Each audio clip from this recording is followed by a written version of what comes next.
Siguro po ngayon dahil nga sa ingay nitong kontrobersyang ito, no, baka po magkaroon ng chance na, no, ang tulad po ninyo na maka-obserba doon sa sinasabing dapat final bycam, di ba?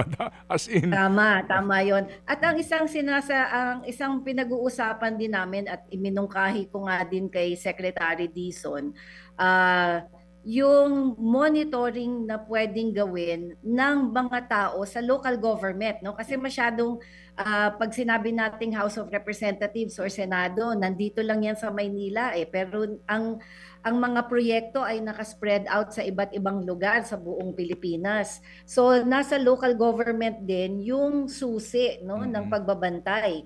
So kaya ang suggestion nga namin magkaroon ng mekanismo para through the local government, yung mga tao ay pwedeng mag-volunteer, no? Mag-volunteer na magbantay, mag-volunteer magtingin ng mga datos, at mukhang open naman si Secretary Dizon dito sa ganitong idea. So ang sabi namin, makikipagtulungan ng Ateneo School of Government para buuin yung mekanismo, no, na yung civil society, yung mga akademya, yung mga simbahan ay makatulong, no, sa pagbabantay nitong mga ghost projects na ito. Opo. At makasingil tayo, maningil tayo sa gobyerno na mas maging transparent at participative, no, yung ating pamahalaan.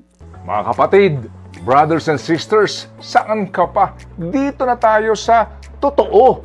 Dito na tayo sa True FM. Mga kapatid, mag-subscribe and follow po kayo sa social media accounts ng True Network PH. Yan po kami. Hanapin nyo lang True Network PH, Facebook, Instagram, YouTube, TikTok, and podcast.